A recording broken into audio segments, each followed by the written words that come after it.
got to do this amazing material. With a TV series, you can go into all the nooks and crannies. It was revisiting the idea of a Great Depression happening in the 21st century. We always feel like we're in need of heroes, but I think that this ups the stakes. I get to kick people's butts all day. One of the real difficulties in the first season of Dark Angel was figuring out how to do the show on a weekly basis. I mean, the biggest challenge, in a way, was pulling this off at all.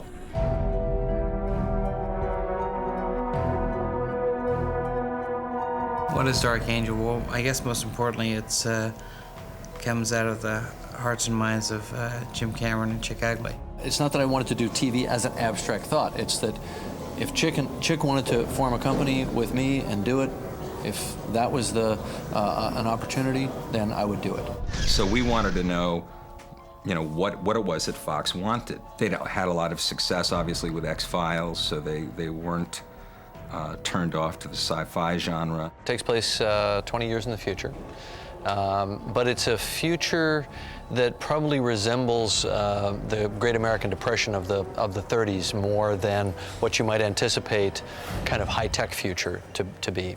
We're saying that there's an event that causes a complete economic collapse and America's sort of back into a depression.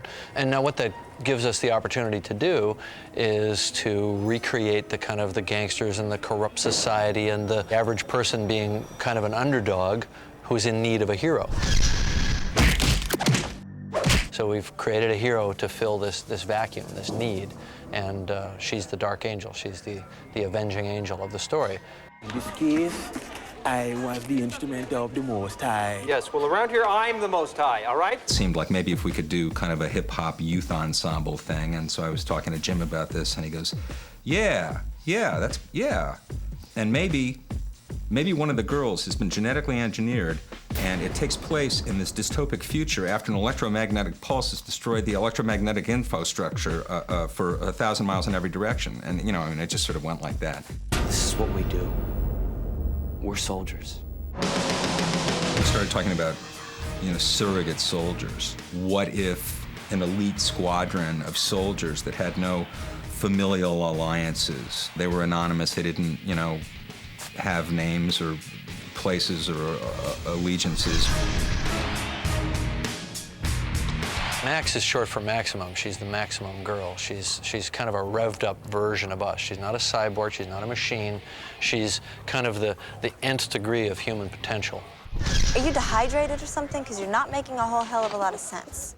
She's made up of like 25 different people, sort of the genetics of the best, the smartest in every subject. Every aspect, wherever somebody excels, she's sort of made up of the best. My DNA, I'm pretty much a blood relative to everybody who's been anybody ever. Churchill, Einstein, Pocahontas. Archangel was a very confused, driven, curious, dark, introvert. She is a lot like a lot of people who don't feel like they fit in the world, which is why I liked playing her so much, because I identified with that as well. If you were in this situation, what would you do? You would run. You have to survive. It's about survival. To me, that was probably the most powerful part of it. This is Lidecker. I want you to capture if you can. But if any of them make it to the perimeter, you are to terminate. And X5 is the 5th generation that we've been working on that's perhaps shows the most possibility for success. We postulated that the X5, that Max's generation was the 5th generation and the first truly successful generation of Manticore progeny. The government's main goal, I believe, here in the Defense Department's main goal was to create the ultimate soldier. And what happened with some of these characters was not the ultimate soldier, but sometimes the ultimate person. You murdered an innocent man. The night we all escaped, you put your lives in my hands. I've been looking out for you ever since.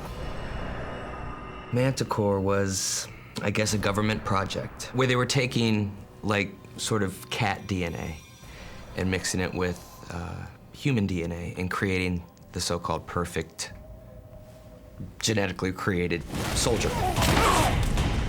As they started to grow, they kind of got minds of their own, and they realized that what the government had created and what they were actually doing wasn't necessarily right. They were designed to have the same blood type so that they could transfuse one another on the battlefield. Their organs are interchangeable. So that's what sets up the end of season 1, where Zach shoots himself in the head to have his heart go to Max. The pulse is basically, if you can imagine, waking up in the morning and not being able to use your cell phone, not being able to get an ATM machine, not being able to get on the internet, not being able to do the things we've all become not only accustomed to and comfortable with, but relying on. It turned the United States overnight into a third world country. Through the lens of science fiction, we take a world, we make all that stuff more vivid. You know, we make the political structure more corrupt. We make the whole social infrastructure more ragged, more chaotic. And so all the moral choices become that much harder and that much more vivid. I remember my first day on the set and just walking around this incredible world that had been created by the production team. Really just blew my mind. It's not a question of if that's going to happen, it's a question of when.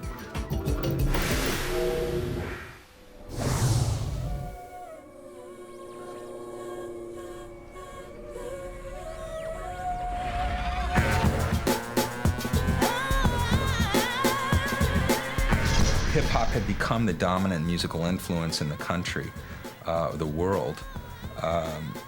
It sort of stood to reason that hip-hop would also, continue and extrapolate into the future. So what we basically did was we wanted to create this angelic beginning theme that kind of crashed into this post-apocalyptic music and noise. I was intrigued by it because it was set in the future.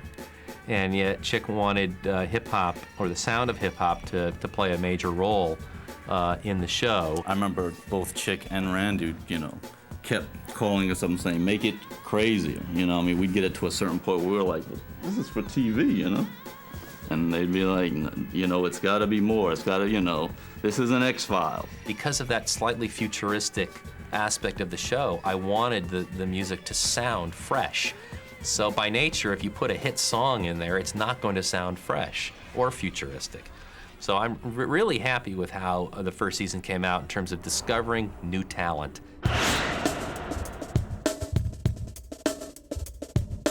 Well,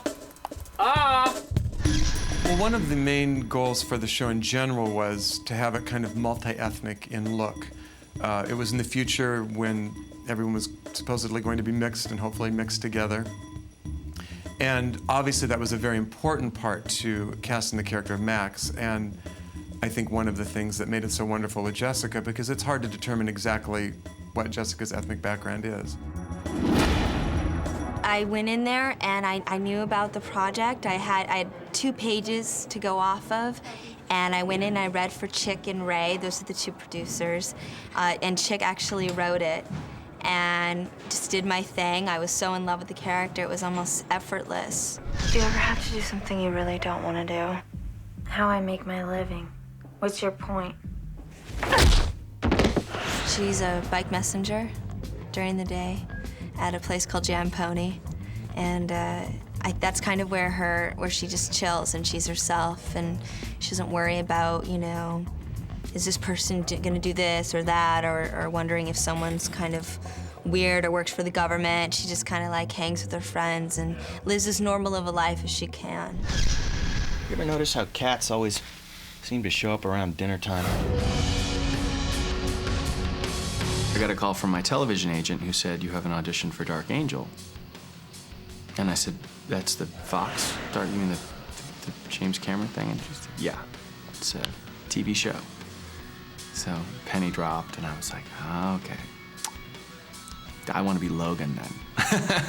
And she said, good, because that's what you're going to be auditioning for. The drug cordodiazepine is expensive, in short supply, and much sought after as a cancer treatment. I think without Eyes Only, he would have been completely rudderless and just adrift, awash in his own sort of moody world. And Eyes Only, I think that the opposite of a mask was his concept, which is that normally a Lone Ranger would wear a mask over the eyes and would be the one part that would be obscured. And I think Logan, in his little paradoxical, interesting way, decided that the mask should be ultimately revealed. Max can repeat a 14-digit phone number by listening to the beep tones. Yeah. On speed dial. Bye, Instant. My manager said there's this part, and I think you'd be so great, and it'd be really fun for you. And he faxes it to my house, and I read it, and it says something like, ghetto fabulous girl with long nails and attitude, and I was like, ooh, no. Now, why can't I find a girlfriend like that? Brings him lunch every day, thoughtful, sweet, legs from here to there. I just pictured every bad stereotype, you know, that you could just imagine for a character like that. And then she was a lesbian, too. I was like, ooh, that's just opening up the door for a lot of bad things to happen in one place.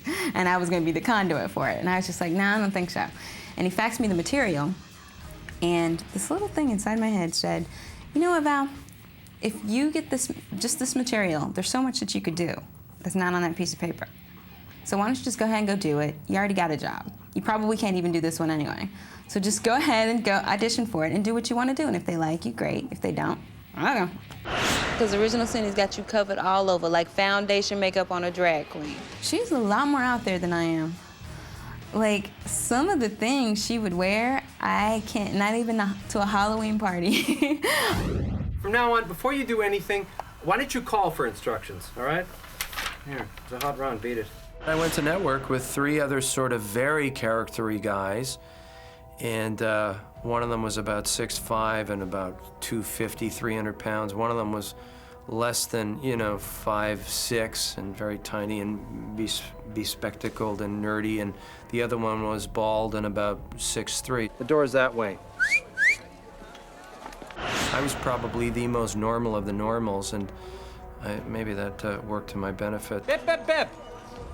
I was like, what the hell's bip, bip, bip? And I said, why don't I point to my watch and go, ah, ah, ah? And then, but Chick said, no, we're gonna do bip, bip, bip. What's the point of being bisexual if you're celibate? Thank you. My uncle was a financial advisor to Chick Eglee, actually. And so he's like, you know what, you trying to do this? Let me hook you up with this guy named Chick, and he'll talk to you. He's just started working for James Cameron. Maybe he's doing something. Maybe he can get you, like, some lines in his show or something. Now that is my idea of the perfect man. Sketchy was, objectively speaking, was like the comic relief character. It's kind of a little bit offbeat, and, it was always like I goofed up and Max had to save me. What's with you?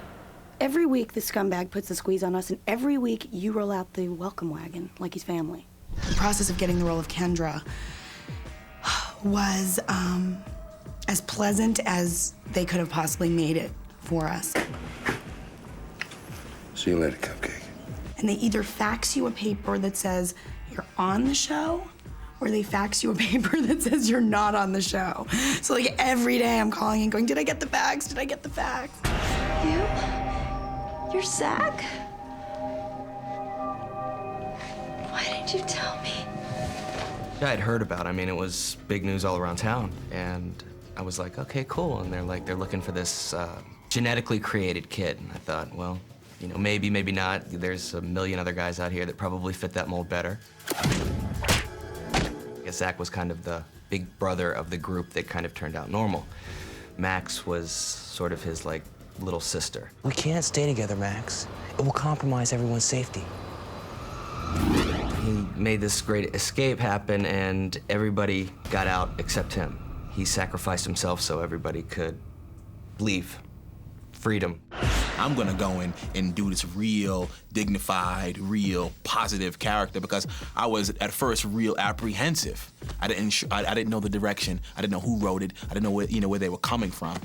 Like the prophet say, only the unrighteous husband send the expensive gift wrap underpanties to another woman. Grew up on White Plains Road, and anyone from the Bronx knows White Plains Road, Caribbean people, you know what I mean? A lot of Jamaicans, and when I was growing up, I lived on a block, you know, with all kind of different kind of people, but I wanted to be a fireman, a policeman, and a Jamaican.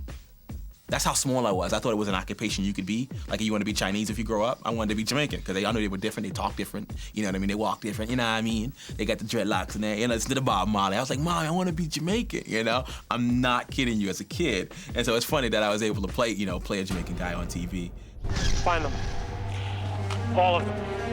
The problem with bad guys is they tend to be so cardboard and so arch, especially in our pilot script, where Lydeker's character says something like, find the kids, shoot them, you know? I mean, it was like he was a bad guy. The scripts were great.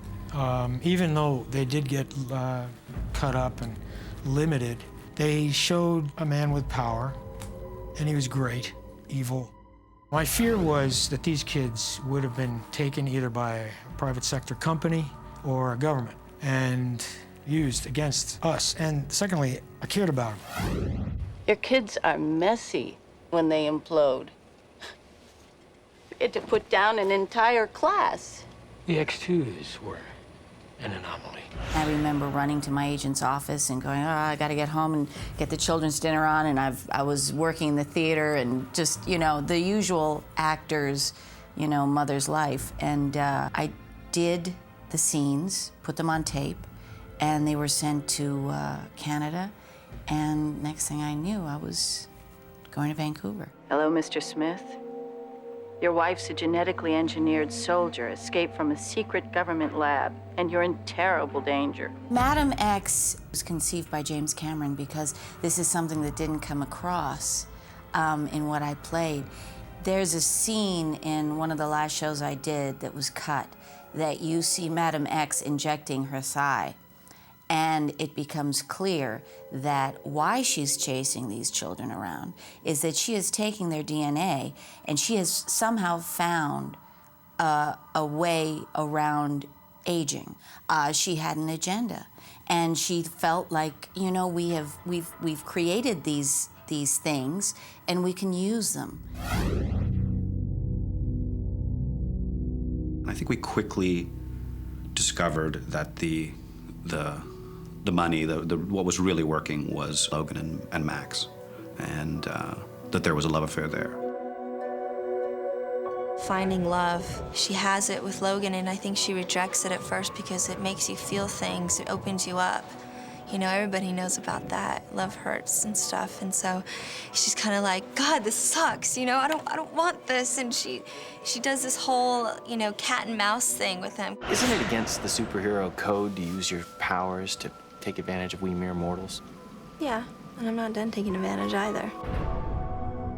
The relationship that Jessica and I had off camera was just a totally different entity from, you know, we really checked it all at the door.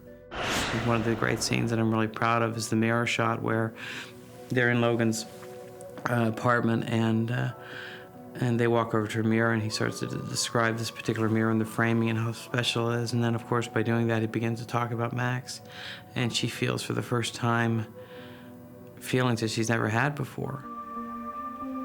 Probably the most singularly beautiful face I've ever seen.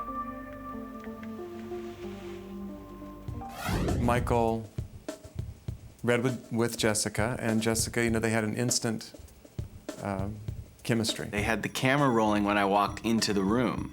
What actually happened, as documented on this tape, I look like I've been at once injected with some kind of truth serum and also hit in the head with a steel beam, because I look like my eyes are like this big. I look terrified, and I am obviously, I'm obviously a little nervous around Jessica, which, you know, it makes a little bit of sense, I guess. And the other thing is that she was looking at me rather intently. It was awesome. It was like, I learned so much. When it first was on, my father called me and he said I didn't understand any of it. I watched the whole thing almost all the way through, and I don't understand what happened. So what happened? And I knew then that it was a good show. It was a very positive experience, and always it seemed like there was a challenge going on. I think Dark Angel is really a film about wish fulfillment. All the characters, all the stories, everything was so rich, and I think it's because it was such a collaborative effort, and I think that that's where I think the best art comes from. I got this job, and it was kind of like what I'm supposed to do. I'm supposed to be in this business because somebody like Jim approved of me.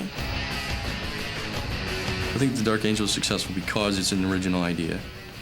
I think it's successful because it showed that there is a possibility for good times and a great life, even in the midst of tragedy. It's really a social realist piece of business, and it's about real characters, and it's not really about monsters, and it's about interpersonal relationships, and it's about Max trying to achieve wholeness through the different people that are around her. It was the best learning experience ever. But season 1 has resolution, it bookends. It begins with an escape, and it ends with a capture. It begins and ends in the same place. It has Max at the top of the Space Needle on the first. It has Logan on top of the Space Needle at the last.